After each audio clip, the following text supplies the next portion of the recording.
Sveiki. Pirmą kartą sveikinuosi su jumis iš Briuselio po Europos parlamento rinkimų. Esu jums labai dėkingas už tai, kad balsavote, palaikėte, supratote ir iš tikrųjų dalinatės tomis pačiomis nuomonėmis kaip ir aš.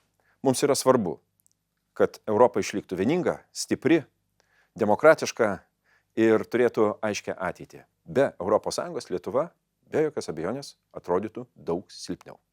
Taigi, kas vyksta šituo metu Europos parlamente?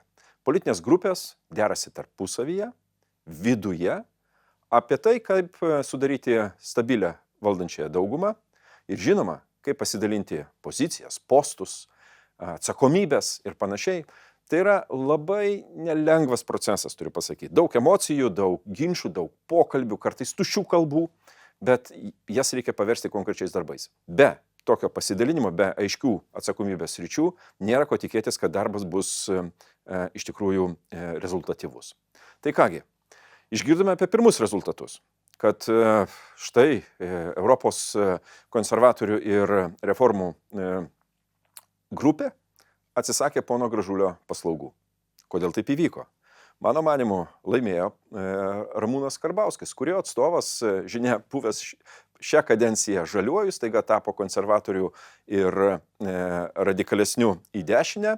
Ir aš nebejoju, kad Ramūnas Karbauskis nenori, kad toje pačioje grupėje būtų ir ponas Gražulis, kuris, kaip žinia, garsėja tam tikrais pasisakymais ir darbais. Na kągi, 1-0 Ramūno Karbauskio naudai. Ponas Gražulis pralaimintis šituo metu. Kur jisai suras savo šiltą vietą, nežinau. Tiesą sakant, nerūpi, o jo reikalas, kokią ideologiją jisai bandys atstovauti kadencijos metu. Konservatoriai, žinoma, didžiausia grupė, arti 200, socialdemokratai apie 140, atnaujinkime Europą, mes galime turėti arti 90 narių. Štai konservatoriai ir reformistai, jie konkuruoja su mumis. Kaip žinia, tenai yra Meloni. Meloni laiko, kad jinai, mano, kad jinai yra iš tiesų šių rinkimų nugalėtoja. Tarp kitko, žinant, kad ir konservatorių tarpe nebūtinai visi pritarė Van der Leyen kandidatūrai, o yra tokių delegacijų, aš tik paminėsiu, tai pavyzdžiui ir rumūnai, ir kai kurie bulgarai, ir žinia dėl ko taip įvyko, jiems gali prireikti štai Meloni balsų. Dėl to Meloni turi gauti kažkokių tai postų. Ar iš tikrųjų konservatoriai tai pasidalins mūsų sąskaitą galbūt postai su kita trečiaja grupe, norėdami užsitikrinti aišku balsavimą dėl Europos komisijos pirmininkės, pamatysime. Bet žinoma, vyksta, kaip sakant, kalbos, vyksta derybos tam, kad balsavimas būtų užtikrintas.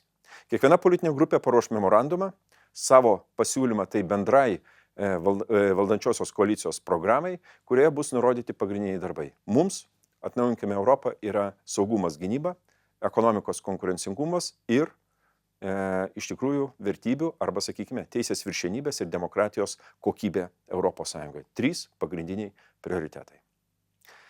Iš esmės, ką aš jums galiu pasakyti, kas vyksta šią savaitę, Europos Sąjunga baigia derybas dėl to, kad sankcionuoti dujas iš Rusijos.